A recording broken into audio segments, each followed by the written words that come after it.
So who are the real Who are the people? Who are the modern, yes, who are the descendants? So we know, and I believe, and I agree with you as a Christian, that God promised this land from modern day Iraq to modern day Egypt to this people, the Jews, to Abram's, actually not to Abram's descendants, as it says in Genesis 15. Who are his descendants now, and how do we know who they are?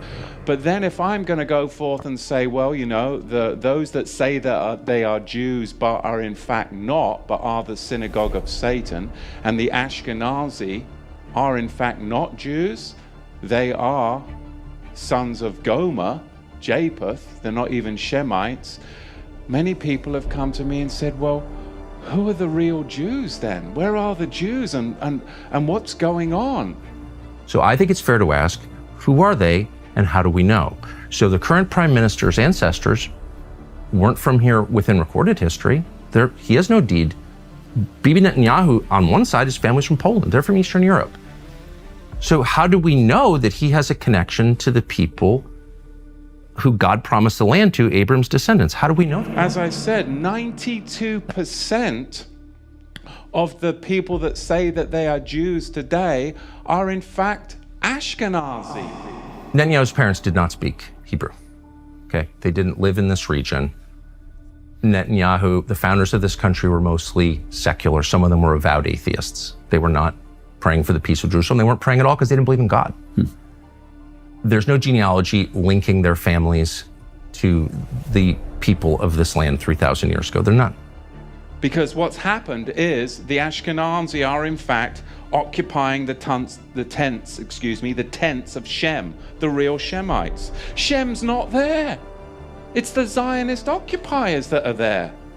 So how do we know, since they didn't share a language, they didn't share a religion, they had no religion whatsoever, how do we know that they had a right to come here from Eastern Europe? And if I'm right, it's 1982, and he didn't go by Benjamin Netanyahu back then. He went by whatever his more, European-sounded name was. He was Netanyahu by the 90s. Why did he change his name? Well, they all kind of, because the whole thing, Joe, is that they're all, Israel was a European, construct. They were made by a bunch of Europeans who came over and created Israel. But then they have to claim that they're the true Semitic people. Is it true that genetic testing is outlawed there? I believe that is true. I believe that's true. I mean, double check me on that, but I believe it's true. We should definitely double check that permission right now from the government to go get DNA tests and stuff. Abram's descendants are the ones who have the right to have this land, correct? Yes. Okay. Why don't we do genetic testing on everybody in the land and find out who Abram's descendants are? It's really simple. We've cracked the human genome. We can do that. Why don't we do that? Would you be against doing that? I have no idea what that would prove. I mean, Really? maybe it would be. What do you mean? It would prove who Abram's descendants are and who has a right to live here and who doesn't, according to the theology that you yourself just explained.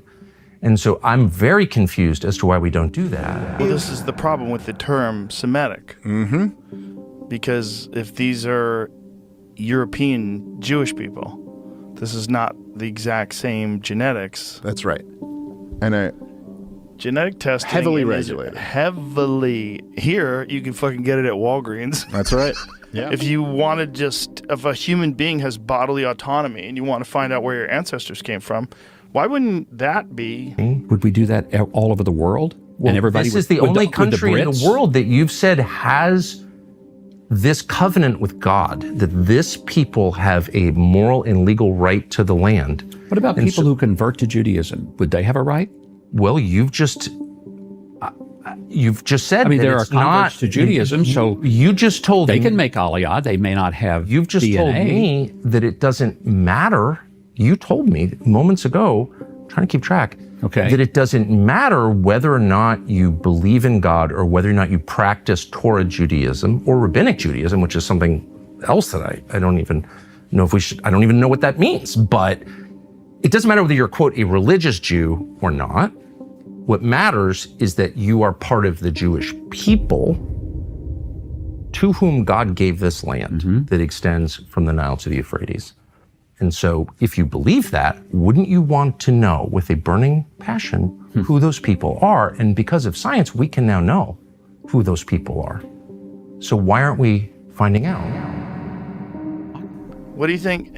You know, Well, look, like the only real answer to this is that the Israel project, or the Zionist project, always relied on this kind of claim, which is a crazy claim in a way. It's like a supernatural property right claim, Right. that, you know, like that you have this, which, you know, if you go, there was that great documentary on the settlers in the West Bank, and they'll all tell you, to a man or to a woman, they focus a lot on that godmother of the settlers woman, but they'll all explain to you, like in very plain English with a Hebrew accent, that God promised them all this land.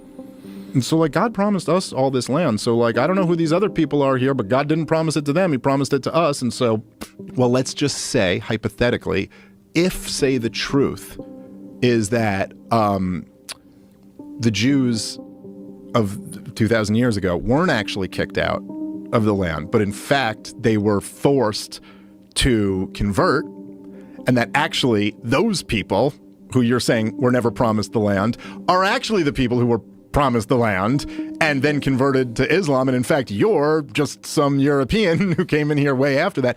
That, I'm just saying, hypothetically, if that was the case, that would be something that maybe you would want to control the information of. Who are the true Jews? Well, the Fehalim, which is a term for the so-called Palestinians, the migrant farmers that never left the land of Israel in 70 of the Common Era when the Romans came in. They still were attached to the land. They were called the Fehalim, or what we call today the so-called Palestinians, are in fact the descendants of the poor agricultural Jewish society that stayed in the land, yet they converted to Islam in the 6th and 7th centuries to avoid paying the Islamic jizya tax, because if they had done that, they would have lost their land, and they were attached to the land, so therefore they converted to Islam so that they could stay in the land, working the soil that their forefathers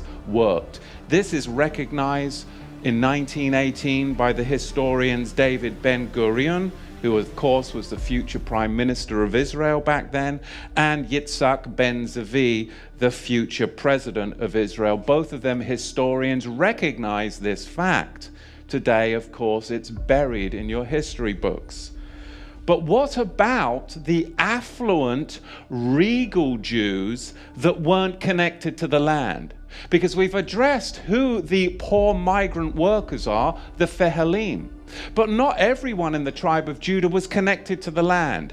There was a royal, regal class that were merchants that would travel throughout the empire and throughout Judea and throughout the Roman Empire as merchants. These were the regal, affluent Jews that weren't connected to the land, but they were engaged in trade and export.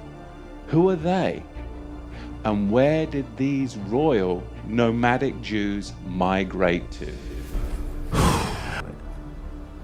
I don't understand, and you're very discouraged in the United States from asking this question for some reason. It's a foundational question. But I just want to get to the point that forms the basis of this whole conversation, which is who has a right to the land? Excuse me, Deuteronomy 28, verse 68. And Yahweh shall bring you into Mitzrayim, Egypt again with ships. And the way of which I said to you, you shall see it no more again.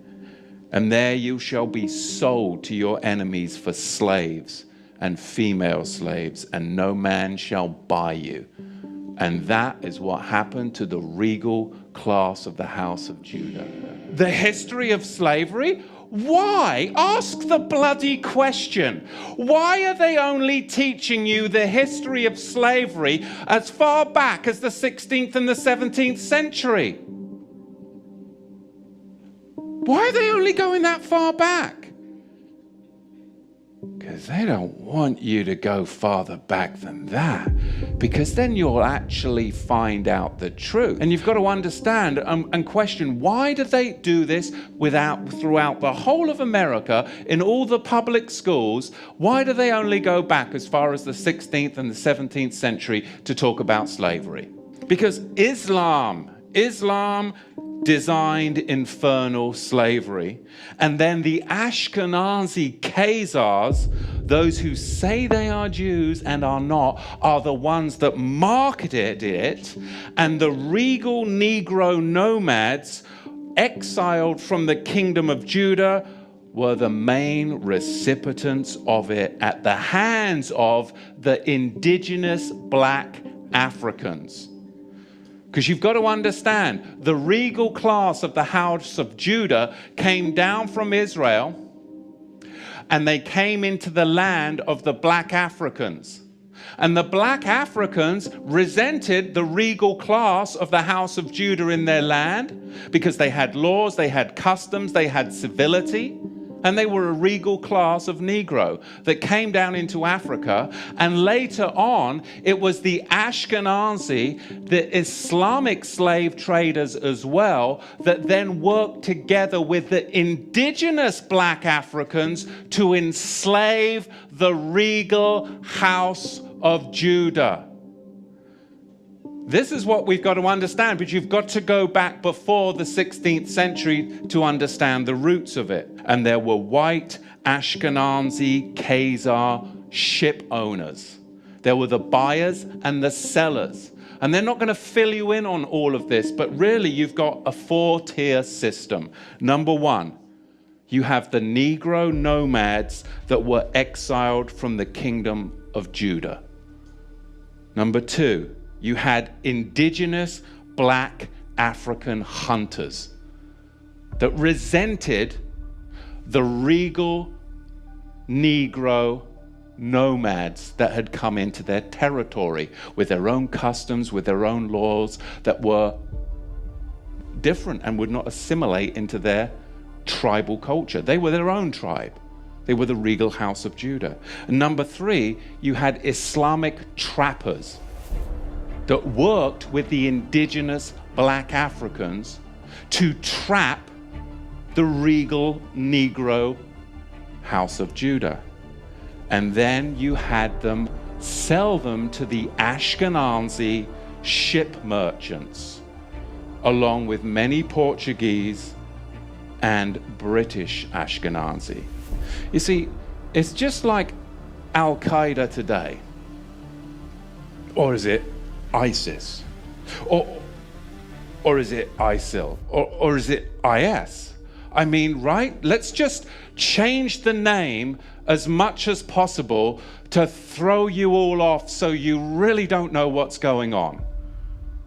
Let's keep switching the identity to hide the people. Why don't we just keep renaming you? Are you Negro? Oh, no, you're not Negro. No, you're colored. No, you're not colored. You're African American. And this is what they name you. The slavers name you this. Because I know a white guy who grew up in South Africa, and he now lives in America. He is an African American, and more African American than most. Do you see how African American is a misnomer? It's a misnomer. Don't check that box. It's a title given to blacks by democratic slavers.